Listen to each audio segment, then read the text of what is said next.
Hey, what's going on, YouTubers? It's Armed Citizen 76 back at you again, another video here. This one's going to be, I believe, part 3 in my M44 Mosin Nagant build. Today, we're going to be putting the true oil finish on it, or at least start applying the first coat. If you've been following me along, you've already seen that I've stripped it down, I've stained it, and now it's time to move on to the next step. Kind of give you a peek at that and show you what you need.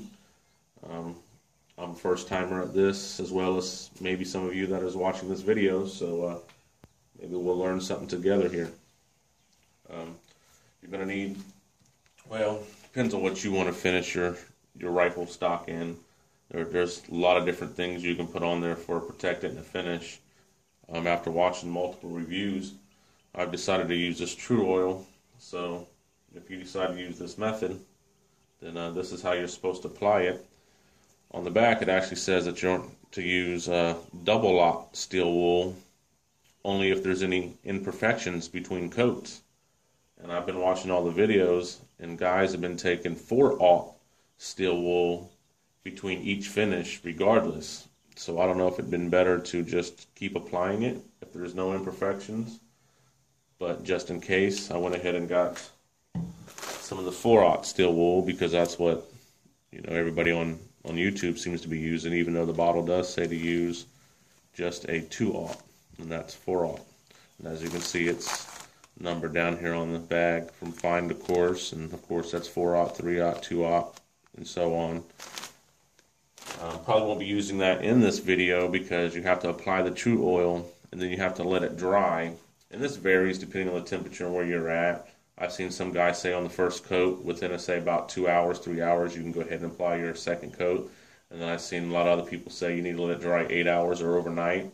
So I don't think we're going to have enough time to wait for hours in between, just so I can apply it and then finish it, because I am videotaping this off my Samsung Note 3. And in order for me to do that, I would just have to make 2 videos and try to edit them together. And right now I'm not real familiar with the editing thing, so in order for me to do something like that, I'd actually have to put the camera on pause and let it dry and then come back and hit record again. So I'll probably just do the finish now, and then I'll do the next video. That's why I'm going to try to make these short. That way the next video I can show you how to use the steel wool and apply your next coat, and then you should be able to take it from there. And you might need some gloves. Yesterday, when I was putting the stain on, I kept forgetting to put my gloves on, and I've got a whole back box of them. So, but anyway, enough jibber jabber. Let's get started here. You're going to need your cheesecloth, or you can apply it with your fingers. This stuff has consistency of like honey, and it'll get real sticky and nasty on your fingers. So I don't think I'm going to use that method. I think the cheesecloth will work just fine. Like I said, I've seen them use it both ways, just the way I'm going to do it. And oh yeah, and if you did watch my last video on staining it, I only had put 1 coat of stain on it, and after it started drying up a little bit, it just wasn't quite dark enough for me, so I stuck another stain on it. And the reason why I did that is just because if it does have some of the patina on the rifle, as far as here it's, you know, kind of black from holding it around the wrist area, you know, in a few dark places where the oils from your skin soak in. And I hit that with the heat gun and all that, and that didn't take it out. And I wasn't about to scrub it with hot water, and I'd already scrubbed it with after wash, and if that didn't take it out, you know, I'd have to go get denatured alcohol and, you know, just keep scrubbing. And I was like, nah, I'm fine with the patina. I just wanted to get a nice finish on it that wasn't all scratched up and looked pretty good, even though it's going to look like it kind of is with the patina that it has, but it's alright. Just something to do, a little project, something fun to do. Alright, I think I shook it enough.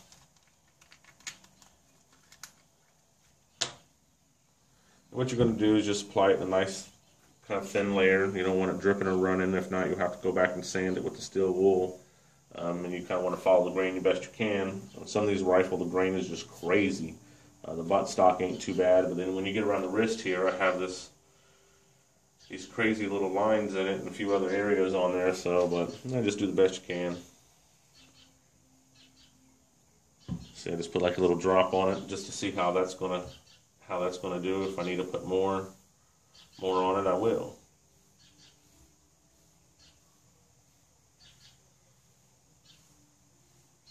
This will kind of give you an idea. I don't know if the camera's really catching this or not. Let me see. There, get it up in the camera a little bit more, even a little bit more. There we go. And it's almost like it's rubbing some of my stain off. That's kind of, I don't like that.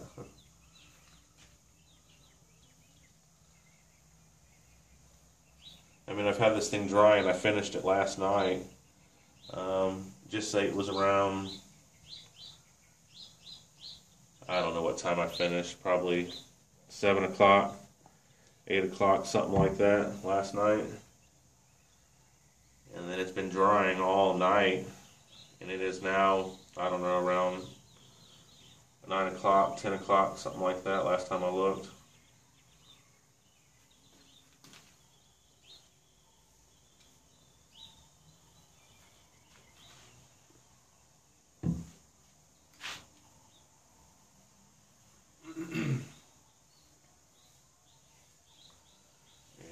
Sure you get a nice good coat though, you don't want it too much. I mean,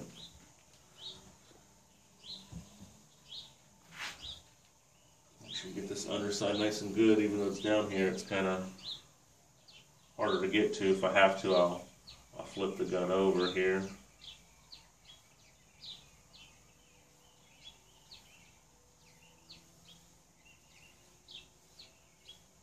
But it's going on pretty good. I'm gonna just flip it over there.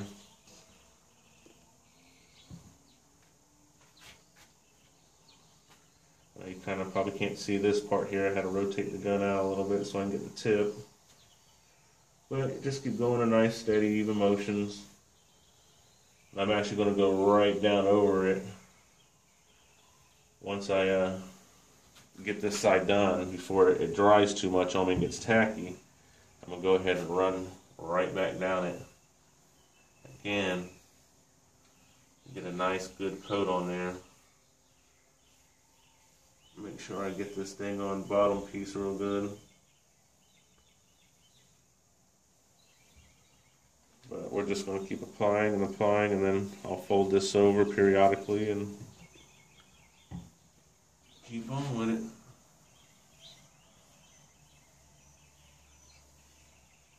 Yeah, we want a nice coat. Hoping it turns out nice.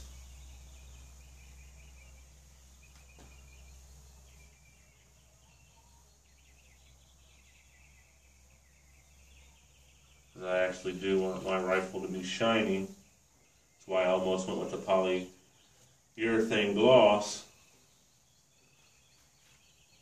Just because I want it to be shiny. And I know, oh, it's a Russian, war rifle. I know a lot of the real purists out there, they don't even want you to even refinish the stock, let alone do anything else to it, like chop it and cut it down, which if I had an old raggedy one, I would chop it down and put it in different stock, but then again, what purpose would that serve, chopping it down and doing all that to it, if it was a lousy shooting rifle,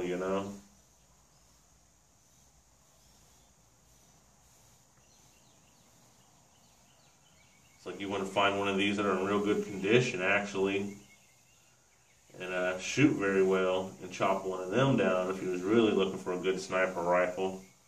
But how I feel about that is I'm not buying these to turn them into like long-range sniping rifles, because they're just too old for me to really do that and be comfortable with it. So what I plan on doing is buying me a Remington 700.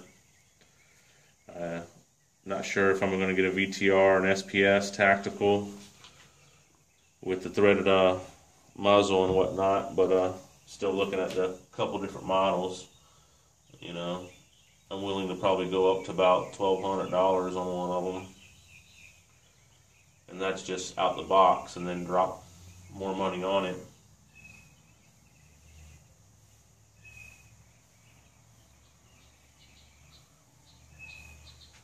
Kind of see how the kind of going to look, because putting it on right now, it's wet.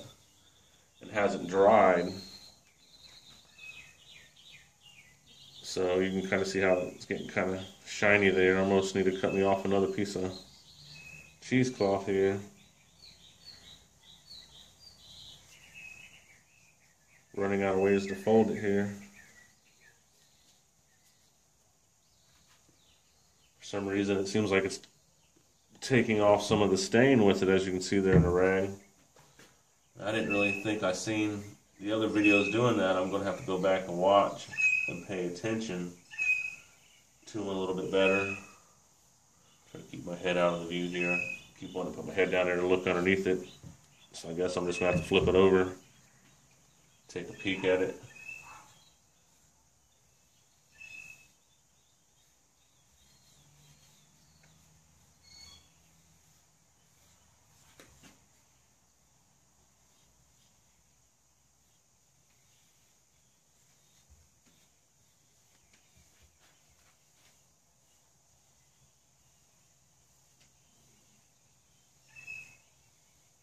Almost seems like up here around the wrist area, the oil's having a hard time taking hold. It's almost like it's kind of beating in that area just a little bit.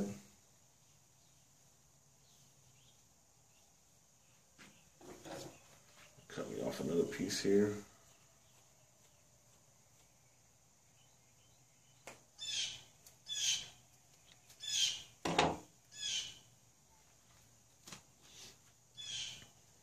Turn the gun over and get it from the bottom side.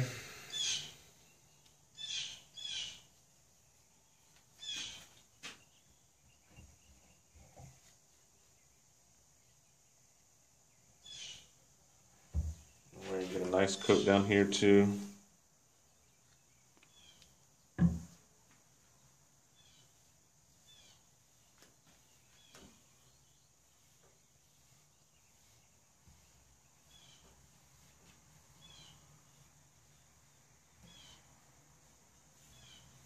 Yeah, it's more like it.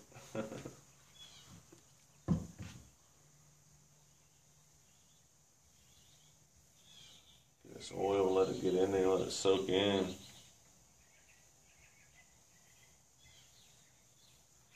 Well, all in all, for my first time, I'm pretty pleased with how the results are turning out. It's kind of dark in some of the areas, but I couldn't, be honest with you, help that. I used a citrus strip and I hit it with the after wash, even hit it with the heat gun in some of the areas, just to try to get out what cosmoline I thought it was or was there.